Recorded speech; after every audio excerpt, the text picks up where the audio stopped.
मर्यादा पुरुषोत्तम प्रभु श्री राम के प्रभावशाली चरित्र पर कई भाषाओं में ग्रंथ लिखे गए हैं, लेकिन मुख्यतः दो ग्रंथ प्रमुख हैं, जिसमें पहला ग्रंथ महर्षि वाल्मीकि द्वारा रामायण। इस पवित्र ग्रंथ में 24,000 श्लोक, 500 उपखंड तथा 7 महाकांड हैं। दूसरा ग्रंथ गोस्वामी तुलसीदास द्वारा रचित है, जिसका नाम श्री रामचरितमानस है। इनमें महर्षि वाल्मीकि के रामायण को सबसे सटीक और प्रमाणिक माना जाता है, लेकिन प्रभु श्री राम के बारे में कुछ ऐसी बातें हैं जिनका विवरण रामचरितमानस या अन्य रामायण में नहीं है।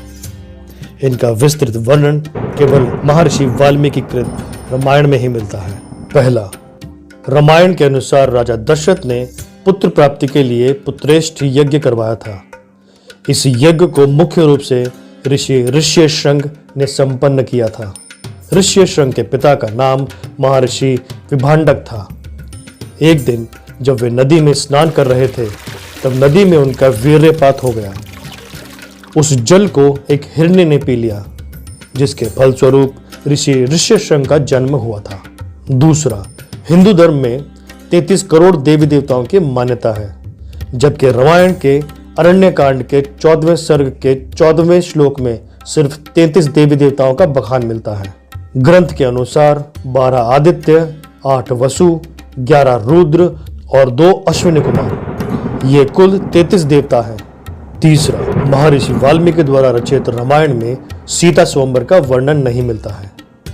रामायण के अनुसार भगवान राम व लक्ष्मण ऋषि विश्वामित्र के साथ मिथिला पहुंचे। तब महर्षि विश्वामित्र ने ही राजा जनक से श्री राम को वह शिव धनुष दिखाने के लिए कहा था। तब भगवान श्री राम ने उस धनुष को उठा लिया और प्रत्यंचा चढ़ाते समय वह टूट गया।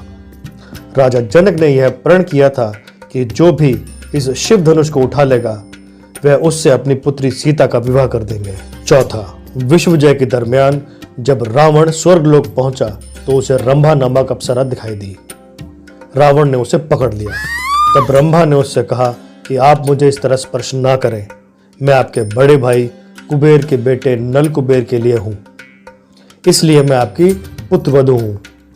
लेकिन रावण नहीं माना और उसने रंभा के साथ दुराचार किया।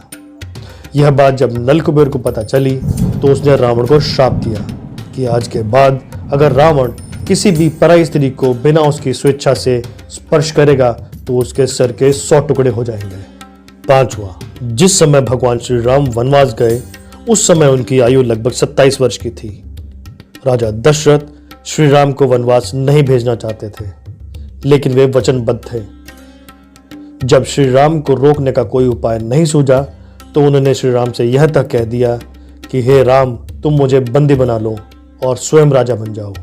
छठा, प्रभु श्री राम के भाई लक्ष्मण ने रावण की बहन शूर्पणखा के नाक कान काटे जाने से क्रोधित होकर ही रावण ने सीता का हरण किया था। लेकिन स्वयं शूर्पणखा भी चाहती थी कि रावण का सर्वनाश हो जाए। दरअसल शूर्पणखा के पति का नाम विद्युतजीव्य था, जो कालकेय नामक राजा का सेनापति था। रावण जब विश्व युद्ध पर निकला, तो उसने कालकेय से भी युद्ध किया। उस समय युद्ध में रावण ने विद्युतजीव्य का वध कर दिया। तब शूर्पणखा ने मन ही मन रावण को श्राप दिया था कि हे रावण, तेरा भी सर्वनाश मेरे ही कारण होगा।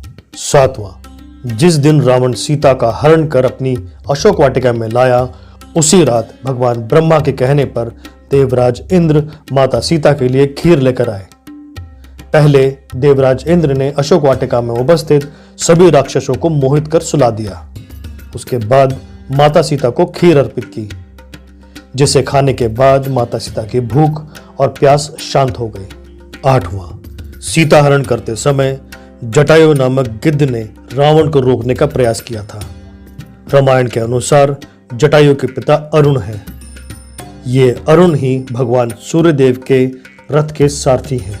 नौवां, जब भगवान राम और लक्ष्मण वन में सीता की खोज कर रहे थे, उस समय कबंध नामक राक्षस का प्रभु राम और लक्ष्मण ने वध कर दिया। वास्तव में कबंध एक श्राप के कारण ही राक्षस बन गया था। जब प्रभु श्री राम ने उसके शरीर को अग्नि को समर्पित किया, तो वह श्राप से मुक्त हो गया। कबंध ने ही श्री राम को सुग्रीव से मित्रता करने के लिए कहा था। 10वां, जब काफी समय तक राम और रावण का युद्ध चल रहा था, तब अगस्त्य मुनि ने भगवान श्री राम से आदित्य हृदय स्रोत का पाठ करने को कहा, जिसके प्रभाव स्वरूप भगवान श्री राम ने रावण का वध कर दिया।